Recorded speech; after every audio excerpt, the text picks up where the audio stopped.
మనం చాలా సందర్భాల్లో వింటూ ఉంటాం. ముఖ్యంగా ప్రభుత్వ అధికారులు కానివ్వండి, లేదంటే రాజకీయ నాయకుల ప్రాపర్టీలకు సంబంధించి చాలా విషయాల్లో మనం వింటూ ఉంటాం. ఇవన్నీ కూడా బినామీ ప్రాపర్టీస్, వేరే వాళ్ళ వ్యక్తుల పేర్లపైన వీళ్ళంతా కూడా ఆస్తులు కొనుగోలు చేశారు అనేటువంటి మాట వింటూ ఉంటాం. అలాంటి కేసులు కూడా మనం చూస్తుంటాం. ఈ నేపథ్యంలో బినామీ ట్రాన్సాక్షన్సే కాకుండా షామ్ లేదంటే నామినల్ ట్రాన్సాక్షన్స్ అనేటువంటి మాట కూడా తక్కువగా వింటూ ఉంటాం. అయితే మనతో మాట్లాడాలనుకున్నారు హైకోర్టు అడ్వకేట్ బాలకృష్ణ సార్. మనం ఎక్కువగా బినామీ ట్రాన్సాక్షన్స్ గురించి వింటూ ఉంటాం.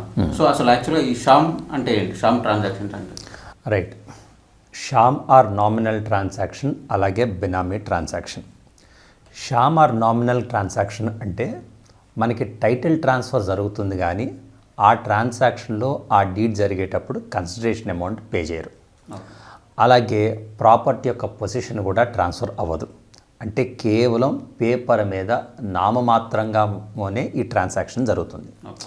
జనరల్గా వైఫ్ అండ్ హస్బెండ్ డిస్ప్యూట్లో ఎప్పుడైతే సబ్సిక్వెంట్గా లీగల్గా ఏమైనా సమస్యలు వస్తాయి అనుకుంటారో, లేదా అప్పులాళ్ళు వచ్చి ఏమైనా ఇబ్బంది పెడతారనుకుంటారో, అలాంటప్పుడు కేవలం పేపర్కి మాత్రమే కన్ఫైన్ అయినటువంటి ఈ ట్రాన్సాక్షన్నే షామ్ ఆర్ నామినల్ ట్రాన్సాక్షన్ అంటారు. అంటే ఇక్కడ టైటిల్ ఆన్ పేపర్ ట్రాన్స్ఫర్ అవుతుంది, కానీ కన్సిడరేషన్ అమౌంట్ ఏమీ ఉండదు. అలాగే పొసెషన్ ఎక్కడ కూడా ట్రాన్స్ఫర్ కాదు. దీన్నే షామ్ ఆర్ నామినల్ ట్రాన్సాక్షన్ అంటారు. షామ్ ఆర్ నామినల్ ట్రాన్సాక్షన్ కానీ మనం కోర్టులో ఎస్టాబ్లిష్ చేయగలిగితే, అంటే ఇక్కడ టైటిల్ ట్రాన్స్ఫర్ అయింది కానీ ప్రాపర్టీ ట్రాన్స్ఫర్ చేయాలని ఇంటెన్షన్ లేదని కోర్టుని కన్విన్స్ చేయగలిగితే, ఆ వ్యక్తి ఒప్పుకోకున్నా కూడా మన ప్రాపర్టీ మనం వెనక్కి తెచ్చుకునేటువంటి అవకాశం ఉంది. రెండవది వచ్చేసి బినామీ ట్రాన్సాక్షన్. ఇంతకుముందు తరచూ వినేటువంటి పదమే బినామీ. అంటే ఫర్ ఎగ్జాంపుల్, నేను ఒక ప్రాపర్టీ కొన్నాను, కానీ నా పేరిట నేను కొనదలుచుకోలేదు, అది మీ పేరిట కొంటున్నాను. కొనేటప్పుడు నేను కన్సిడరేషన్ అమౌంట్ ఇస్తున్నాను, పొసెషన్ తీసుకుంటున్నాను, కానీ మీ పేరిట టైటిల్ రిజిస్టర్ చేస్తున్నాను. దీన్నే బినామీ ట్రాన్సాక్షన్ అంటారు. ఈ రెండింటి మధ్య వ్యత్యాసం ఏమంటే, ప్రైమరీలీ ఒకటి పొసెషన్ అనేది ట్రాన్స్ఫర్ అవుతుంది, రెండు కన్సిడరేషన్ అనేది ఎక్స్చేంజ్ అవుతుంది. వేరే షామ్ ఆర్ నామినల్ ట్రాన్సాక్షన్లు ఈ రెండు ఉండట్లేదు. చట్టపరంగా బినామీ ట్రాన్సాక్షన్ అంటూ జరిగితే మనకు ఒక చట్టం ఉంది, బినామీ ట్రాన్సాక్షన్స్ ప్రొహిబిషన్ యాక్ట్ ఆఫ్ 1988 అని.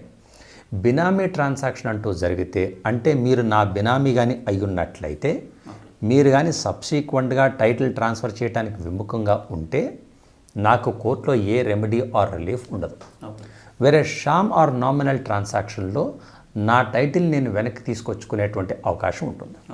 సో జనరల్గా అంటే మనం చాలా కేసుల్లో చూస్తుంటాం, అంటే ఏసీబీ అధికారులకు సంబంధించి రైట్స్ జరిగినప్పుడు సో ఇలాంటి షామ్ ట్రాన్సాక్షన్స్ కూడా కనిపిస్తుంటాయి. ఎస్, వీటిని కూడా వాళ్ళు ఐడెంటిఫై చేసేటువంటి అవకాశం ఉంది.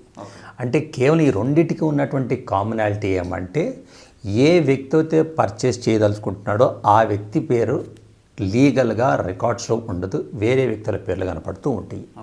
మనకి ఏసీబీ అవ్వచ్చు, ఈడీ అవ్వచ్చు, సిబిఐ అవ్వచ్చు, ఎప్పుడైతే వీళ్ళు ఈ అల్టీరియర్ లేకపోతే హిడెన్ ట్రాన్సాక్షన్స్ని అనర్జ్ చేస్తూ ఉంటారో, అప్పుడు ఈ షామ్ ఆర్ నామినల్ ట్రాన్సాక్షన్స్ అవ్వచ్చు, బినామీ ట్రాన్సాక్షన్స్ అవ్వచ్చు, అన్నీ కూడా బయటపడతాయి.